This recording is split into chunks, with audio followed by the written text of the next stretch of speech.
Okay, so what we're going to build is a demo app which is going to be interacting with a bot through XMTP. And this bot is going to be returning a GM because it's a GM bot, but it's going to be the same if you want to communicate with another wallet. Okay, so this is the demo that we're going to build.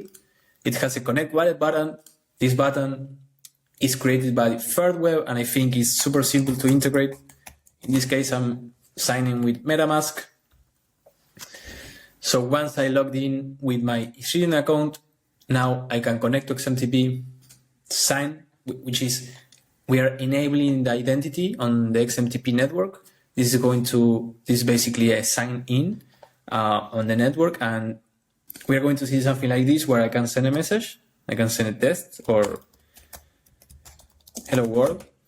And this message is going to go through the XMTP network. We're also going to be listening for messages in this conversation, and everything is going to be stored in the XMTP nodes, which for now is only one, and we are running it, but eventually it's going to be decentralized. And of course, this is end-to-end encrypted. And even if you have this information in the database, in another video, we're going to see how this looks in the database, but basically there is nothing. You're only going to see encrypted text. Okay, so let's start diving into this. I'll let the demo on the right, and I'm going to start going line by line in our just created Next.js app. So we are going to start. So I first clone this repo. Okay, this is the repo that I have running on the local host, which now is not running anymore. Then we just did a npm install and npm run them. So now I just created a quick start with Next.js. This is from the official Next.js documentation. These were the settings that I applied. And what we are going to be learning in this video are 5 concepts. How to connect to a wallet using a wallet button. In this case, ThirdWeb. I like ThirdWeb. It's super simple. We like simple things. So we're going to use ThirdWeb for this tutorial. Authenticate with XMTP. What's the meaning of that? How we call identities on XMTP. Loading a conversation. So again, we are decentralizing chat, and you have identity, which is the wallet. You have conversations, and you have messages. Then you have some more things, but those are the basic concepts: conversations, messages, and identity. So we're going to start. I already installed these 2 dependencies. Sometimes you may want to install them independently. We're going to copy paste this on the index. This is what ThirdWeb React needs. This is a wrapper that's going to wrap the wallet, the button of the wallet. Okay, and then we're going to import the home component, which in this case is going to be like our index component. So for doing that, I'm going to copy paste this component, and we are going to start the home component from scratch, right? So chat components is basically front-end stuff. It's going to be defining the UI of the chat interface, and we have some CSS. We are not going to dive into CSS in this video.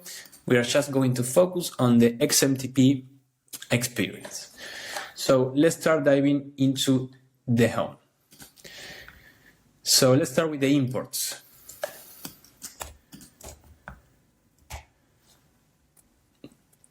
So we have connect wallet from ThirdWeb.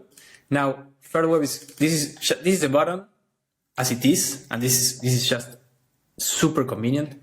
Then we have use address and use signer. These are similar to the WACME hooks. So through these hooks, we are going to be able to get the address and of course the signer. The signer is the thing that we are going to send to the XMTP client. We are going to import our chat interface and some styles. Okay, and this is very important because this is our peer address. And for now, we are going to be using our bot GM, but this wallet could be loading from your conversations, or you could be sending to a wallet that you know, or maybe to a ENS address if it's on the network, or a lens handle maybe. So let's start with this bot that is going to reply us and it's going to make this interaction easier. Okay, now we can start creating the component. I can import the home and declare some of the variables that we're going to be using. So messages is the message history that we're going to load after we load the conversation from the XMTP. So if I go back to the get started, we're going to save the message array in this variable. We're going to create this conversation. We're going to save it in a reference. Is in this variable conref, and client ref is also going to save the XMTP client, because we are going to send these variables to the chat UI component as parameters, right? So, and then we have address and signer. We can access them very easily. And then two booleans, which is connected. So if we connect it to the MetaMask wallet and is on network means is on the XMTP network, means it's already enabled the identity. We're going to start creating the UI. Okay, the UI is a very simple UI. So we are going to import the chat component after we connect the wallet with Farewell, which is our MetaMask wallet, and then we can connect to the XMTP network. And this step, ideally, we want to save the need for doing this step. And if you go to our documentation, you're going to see a way to store the keys, right? So you can store the keys and you can bypass the connect to XMTP. We actually recommend you to do that. But in this video, because of simplicity and time, we're going to log in with XMTP every time that we refresh the screen. This already is importing my styles. Very simple styles. So let's try to run this. Okay, this is crashing because we need to create the function XMTP. We're going to just copy paste this for now, and we're going to dive into this function after. This should run now. This button comes from Web SDK, and it has abstracted all the complexities of connecting to a wallet, and I just have to do login with MetaMask, and that's it. We can do a console log to check how the hooks work. So check this out. If I want to log, I'm going to use Copilot here, create a use effect that logs the signer and the address to the console. After that, it's going to suggest me something that if this changes, the use effect is going to be called and the logs are going to be working. So let's check this in the console. Okay, now we are logging the signer and we are logging the address, right? If I refresh, again, this is undefined until it loads the wallet. So this is now undefined. If I logged in, now the hooks work perfectly and I have my signer and my address. This is very simple to use. Now let's continue with XMTP and what we want to do with this button. Right now it's not doing anything, right? So actually let's go from the quick start. This function is to initialize all XMTP clients, and the client is who is going to be interacting with the network, right? A client is, of course, a wallet, a user, could be a bot.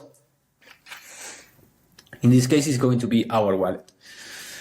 So if you go to the get started, here is very abstracted, but we are saying, okay, create random, and we are sending the wallet, which is an Ethers wallet, which uses the signer interface. So first we create the XMTP client. We're going to use the production network in this example because the bot is in production. We're going to create a new conversation. And after this, we're going to set some refs. Okay, so we're going to set is on the network. Is on the network is just here, is using the state. So we want to tell the UI that it has already connected to XMTP and we want to move on into the chat interface. And then we are going to say to our client ref, we are also going to send here. So we are sending our client ref, our conversation ref, and our message history. This, of course, is everybody has an opinion on how to send properties to React front-end components. So you can do it your own way. This was my way. This is a developer quick start. So we're trying to explain the concepts in a simple way, but feel free to make it better, make suggestions, give me feedback. I know this can be much, much better. again, so we are setting the network. This is a Boolean that I'm going to be using in the UI. So now if we connect, something's happened. So now we want to create a new conversation, and I have this function here.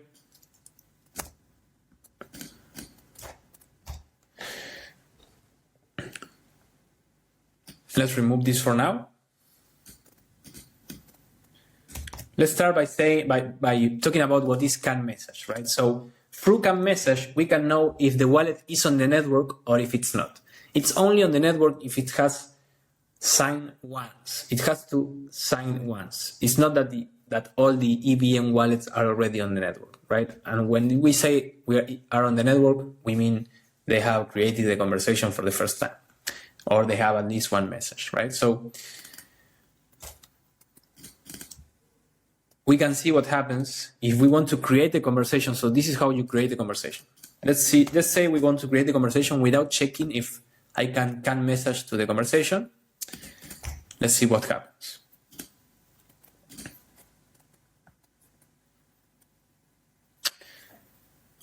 One second. In this case, it's going to work because the address is on the conversation. I like to use an example to explain this concept, but if I put this wallet address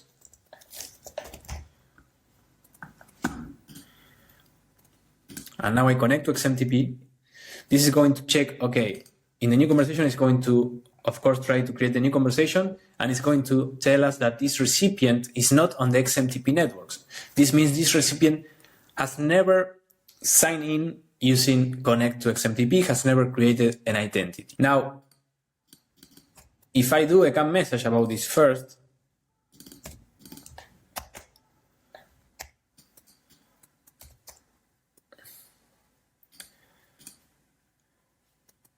now it's going to say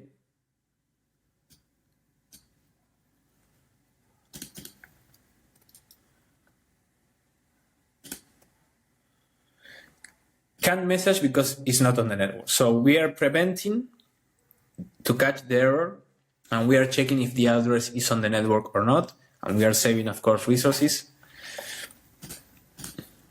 So now let's go ahead and let's go back to our bot GM address.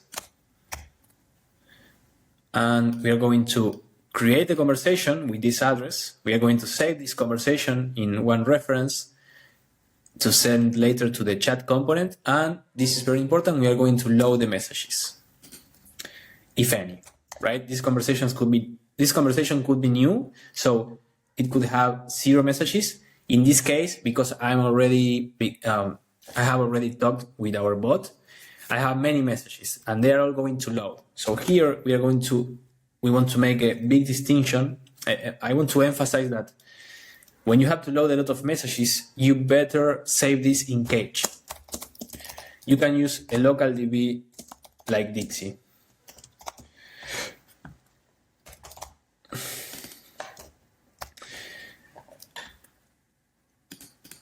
So if you want to ensure that your application works fast, you should be saving at least the messages and the conversations using local cache, right? This is best practice. This is going to be performant. If you have to load all the messages every time the app loads for your users, it's going to be slow, and it's not going to be the best UX possible. So apps like WhatsApp and Telegram, they all do local caching, and it's going to save a lot of time for users to interact with XMTP, with your app. And it's also going to save a lot of resources for XMTP because you don't have to be fetching all the messages every time that you log in the wallet.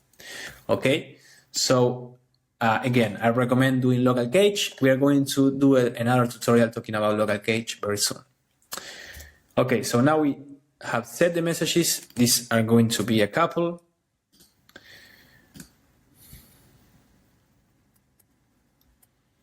Now, if we connect to XMTP, we are loading the bot conversation, we are setting the messages, and we are giving to the chat UI component everything that it needs to create our chat interface, right? So this is a very basic chat interface. It has a for loop that is going to render the messages that we are sending as a parameter, and then has some actions. I can type here, I can put gmfam go XMTP.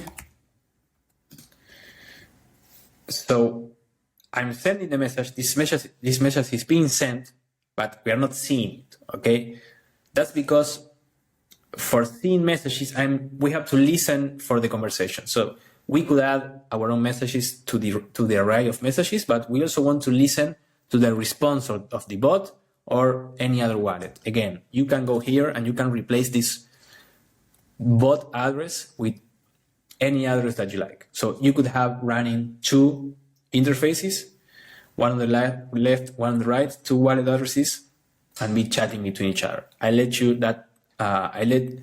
to complete that challenge, okay? For the sake of this tutorial, using a bot should be good enough. So for that, we're going to declare this function on the use effect.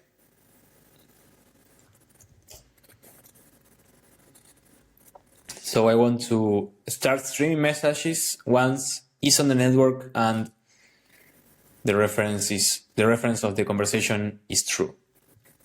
So I'm going to declare a new stream from this is the conversation. This is a method from our SDK. We are going to declare the new stream. We are going to go through it, and we are going to detect if we have a new message based on the ID. Each message has, also each conversation, they have unique IDs. They are stored in the database as, let me show you what you're going to see once you log one of the messages, and what's happening also in the conversation. Let's do some logs. Okay, in the console log, we can see this is a conversation, okay? So we have the client, the XMTP client which has created, has an address. This is what we are sending to the ESON network, so this address should be non-empty. Created that peer address, so who are we creating a conversation to? In this case, the bot is our peer address, and this is the topic, and this is how it looks on the database, right? Doesn't make sense because everything is encrypted, and it really doesn't make sense. There is nothing that you can query. We are going to get into topics later on, but this is related to how XMTP provides security and encryption, and how we save the information in the databases, and how inaccessibility is. So basically, this is your message encrypted. This at least the conversation, not the message, sorry. Okay, and then now we have a stream of messages that is going to listen every time that we send